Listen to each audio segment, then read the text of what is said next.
You are listening to The Vocal Technologist. Spoken tech for your ears. Welcome back to Vocal Technologist. Looking at the first half of 2025 in InfoSec, it's really thrown some staggering numbers at us. It really has. I mean, an 800% spike in stolen credentials, that's what, 1.8 billion compromised, and over 1 billion email accounts in that. Yeah. And then data breaches, a 235% surge exposing nearly 9.5 billion records, each in manufacturing, just jumped into the top 5 most targeted industries. It's a lot. It is a lot. And, the important thing here is that these aren't just numbers on a page. Right? Yeah. These are real risks, real threats to, your personal data, to organizations you interact with every day. The digital world is evolving so fast. Absolutely.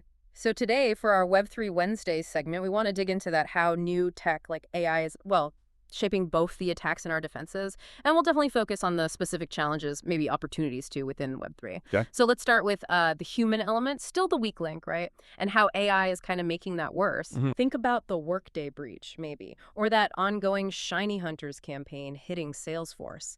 Attackers are getting smarter, using social engineering on third-party CRMs. Right. It's not just simple phishing anymore. No, they're tricking people into authorizing these malicious OAuth apps, the things you click allow on for convenience. Yeah, we all do it. And bam, they've got a back door that can just siphon off entire databases. It's an old trick, really, but AI helps them make the fake requests, the impersonations, just so much more believable. Exactly. And, the really scary part now is how easy it is to weaponize these large language model chatbots.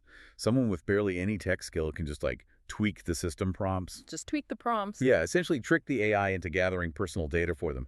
It just blows the privacy risks wide open for anyone using these tools. Wow. Like that fake ChatGPT desktop app delivering the pipe magic backdoor shows how easily you can mimic something trusted. Precisely. It erodes trust. So, okay. If the human side is getting hit hard by AI, what about the underlying systems, the infrastructure itself, especially thinking about Web3? Well, that's a huge piece of it. Yeah. We're still seeing, honestly, some basic failings in traditional setups. You've got, over 800 enable servers still unpatched for critical flaws? Still. Yeah, things like command injection, insecure deserialization. Mm-hmm. Basically, attackers can just run their own code, take over.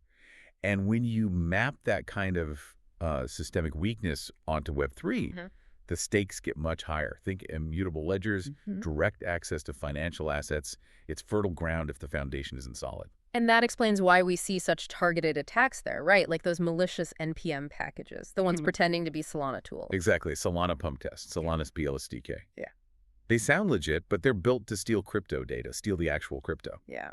And that detail about the attacker, CryptoHand, sending data to U.S. servers, that's interesting. Makes you wonder. It does. Some speculate it could be, intelligence related. Yeah. Maybe targeting Russia's ransomware scene. Mm-hmm. It shows how crypto and geopolitics are getting tangled. Right, and it's not like there are no consequences. Look at the DJ seizing that $2.8 million tied to Zeppelin ransomware. They tracked down Iona Santropenko, accused of laundering it through ChipMixer. Mm-hmm. It shows that even in DeFi, law enforcement is catching up, finding ways to follow the money and prosecute. The Wild West maybe isn't quite so wild anymore. Okay, so let's flip the coin. AI isn't just for the bad guys. Agentic AI, people are talking about it like a 1,000x productivity boost for defense. Things like vulnerability patching. Yes, the potential is definitely there. Huge potential, actually. Imagine patching vulnerabilities almost instantly across an entire network. It could fundamentally shift the balance. But I sense a but. Yes, but with very strong guardrails. It has to be implemented carefully. Strict permissions, you need transparency in how it works, robust security controls baked in. We have to avoid AI hallucinations making things worse or, leaking data accidentally. So asking tough questions. Who has access? Where does the data go? Can we actually see the source code? Absolutely essential. You need that visibility to trust it. And it's such a fine line between convenience and privacy, isn't it? That Otter.ai class action lawsuit is a perfect example. Accused of recording voices, using them to train AI, maybe even people who weren't account holders, all without proper consent. It's a stark reminder. It really is. So wrapping this up, it's clear the threat landscape is moving incredibly fast. AI is pushing both attack and defense.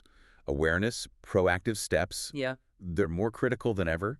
You just can't be passive. You really can't. And it leaves us with a big question, doesn't it? As our lives get more tangled up with AI and these decentralized systems, how do you balance all the amazing innovation, the convenience, with that non-negotiable need for security and your own personal privacy? It's something I think we all need to keep asking. Definitely. Thanks for joining us for this segment from Vocal Technologist. Stay informed and stay safe out there. Spoken Tech for your ears.